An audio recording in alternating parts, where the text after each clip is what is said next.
Hey y'all, welcome back to Babeinlibrary. It's your girl Lisa, and today we're gonna go ahead and wrap up my July reading month.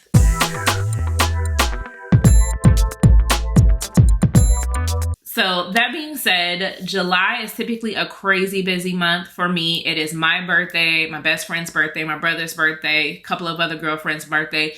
You pretty much name it. Each week I'm having a celebration.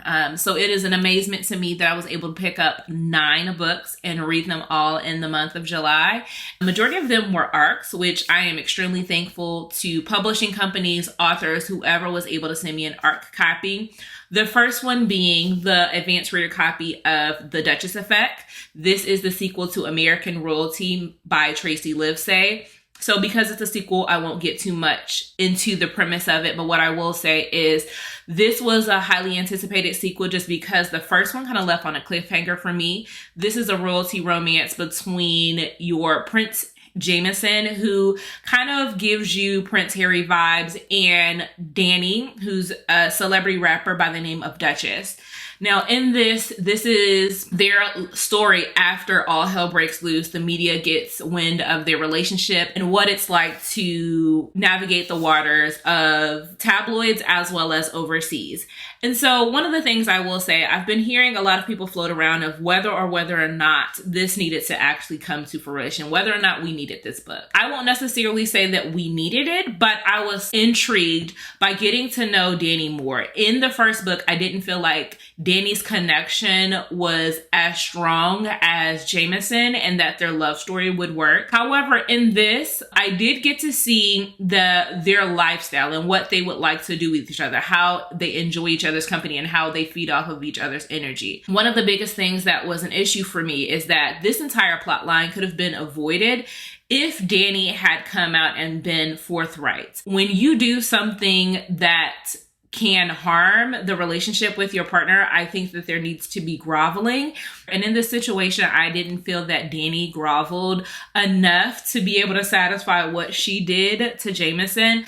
And I wish that we didn't have to go about it in the way we did. Her intentions were understandable. She was faced with some difficult challenges when it came to her brand and her image. Obviously, we know the royalty spotlight can overshine any particular celebrity, any particular fame. And in that, Danny did not want to lose herself. I wound up giving this a 3 out of 5. Honestly, it was better than American Royalty for me. It just didn't. I was just very frustrated by how the deceit played a part into their relationship. So after I finished The Duchess Effect, I had another advanced reader copy of my favorite book of July, which was The Defensive Stand by Keisha Thompson. This is everything that I wanted out of a sports romance and more. This is the romance between Dion and Sloane. And let me tell you, anytime you have Sloane as a female main character's name, you can already tell it is going to slap. This had the most unique meet cute that I've ever seen. These two meet each other at anger management class. So Dion is a professional basketball player. He is a seasoned veteran and he is going through a lot. His father had recently passed. He is nearing the end of his contract. And so a lot of things are uncomfortable for him and he is trying to manage his emotions. And he winds up getting into it with a fan who throws a drink at him. They send him to anger management, in which he meets Sloane. Now, Sloane comes from a difficult background, right? So she comes from a life of crime with her father, who has kind of really taught her and her brother to thieve and scheme and plot, right? And so that's a part of her genetic makeup. She has anger issues. So she actually was getting out of jail and she was dating a correctional officer who she found out was cheating on her. She kind of hit him with her car. And so for that, she needed to go to anger management. So they meet there and you can see that they also have this instant chemistry and physical attraction with one another. One of the things that I love that Keisha was able to do is to keep the characters true to their self, right? Because it is about growth and you get to see the growth in Sloane and how she decides who she wants to be for her son. So this is, like I said, a sports romance. It is a single parent romance. You get to see that she decides she doesn't want to have this toxic family lifestyle for her son. So what is the best thing for her to do is to continue to work and grow on herself. I just loved how their relationship fed off of one another. He at no point did he believe that Sloane was taking advantage of him because he had money and she didn't. He wanted to be with her. He wanted to spend time with her, and their relationship was just effortless. And when I tell you the spicy scenes in here, when I tell you that Sloane and Dion are freak nasty, if you are looking for a spice that is unmatched, I'm going to tell you, Keisha Thompson said, I'm going to give it to you. Now, the next advanced listener copy book that I received was Rule by Cassandra Robbins.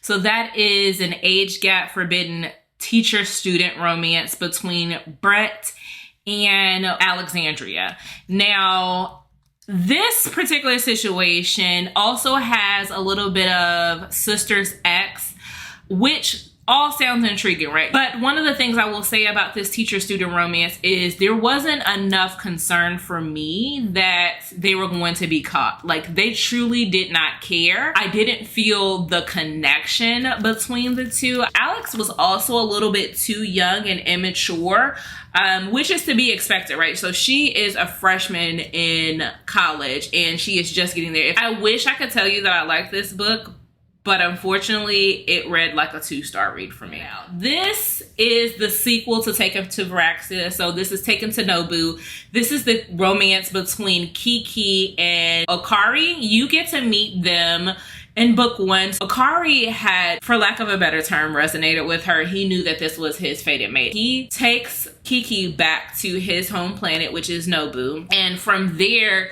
he decides, I am going to work to deserve you and to earn your trust. He reaches out to one of her friends and wants to know the human customs, and he wants to take her out on dates so that she feels comfortable. He is always asking for consent. Consent is the number one thing. And this was before he even knew what actually happened to Kiki in her past. And one of the things is his entire journey with her is making sure that she feels powerful. He is giving her whatever she desires. If it's space, if it's practice and training to be a warrior, whatever she may need, he's going to make sure that he gives it to her, because this man loves her to no end, and he wants her to know that he sees her for the fierce woman that she is, and he respects the boundaries that she sets. Kiki has, because of her past, in the fact that she was assaulted by an alien, she has an aversion to aliens. She absolutely hates every single alien that comes into contact with her other than her best friend.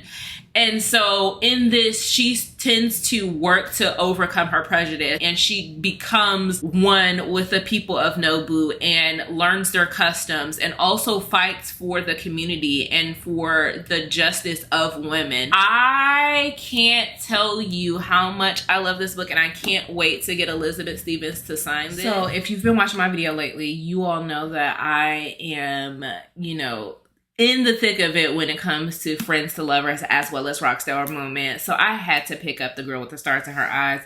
I'm going to tell you that this one leans a little bit towards contemporary fiction. The romance isn't as strong, but the relationship between the bandmates. So Sebastian is the manager for the Lilies, and he left Antonia years back. And so they haven't seen each other for many, many years. And Antonia is still stuck in her hometown, and she's been dying to get out of it, but she doesn't have the means to do so.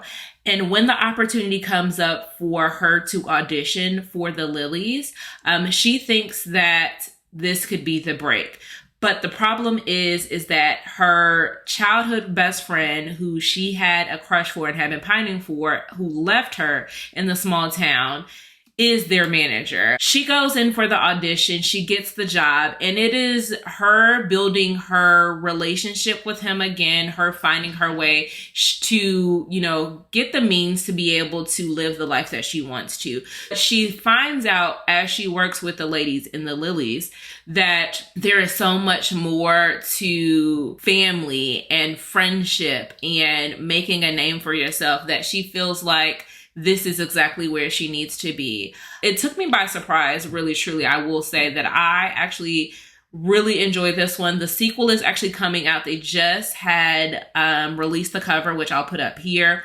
The sequel to this is going to be following, I believe, the drummer, whose name is Kayla, who is probably the funniest and one of my favorite characters in the band. It's coming out in February, so I will be sure to pick that one up. But 3.5 stars for the girl with the stars in her eyes. Another arc, which is highly anticipated, one that I actually really did love. I gave this one a 5, and that is going to be Forget Me Not by Julie Soto.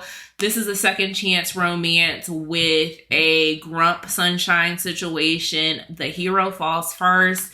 You've got a wedding season. So he is a florist. He's taken over the family business from his father, and she is a wedding planner. They are put on a project together after having not worked with one another for years.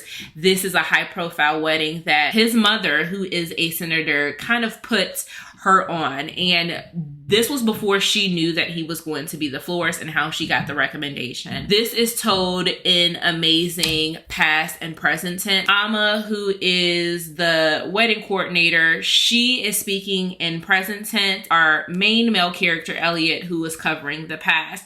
And you get to see how their relationship blossomed when they were younger and then what tore them apart. And then how they've been coping without one another, which, to be honest, hasn't been really well. Neither one of them have had successful relationships because both of them have an aversion to commitment and trust and love. But that's because they gave their heart to one another. 5 out of 5 stars. Julie Soto, for this to be her debut, I can tell you there's only going to be amazing things that are going to come from her because this was stellar. And then lastly, I read Blessed by Malachi by Sherelle Green. This is a quick novella that has a very interesting premise. So this is a situation where Malachi is a famous artist. He needs an image consultant to help him come against this scandal where his nudes have been published in Twitter, and he has all of these women that are chasing and vying for his attention, and he needs to get back in the spotlight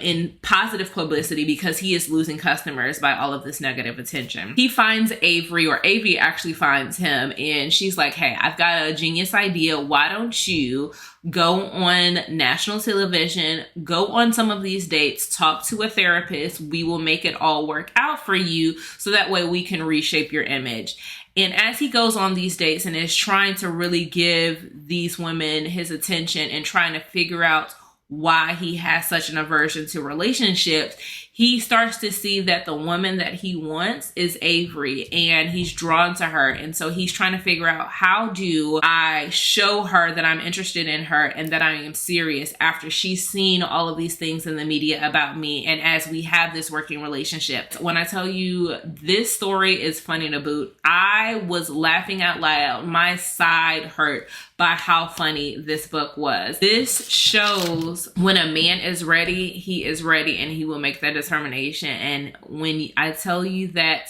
his artistic side and his romantic side really did express and show throughout this book, I enjoyed it. This was a 3-star read. It is a very much a palate cleanser. I probably will be reading the next one. Until the next time, I'll talk to y'all later.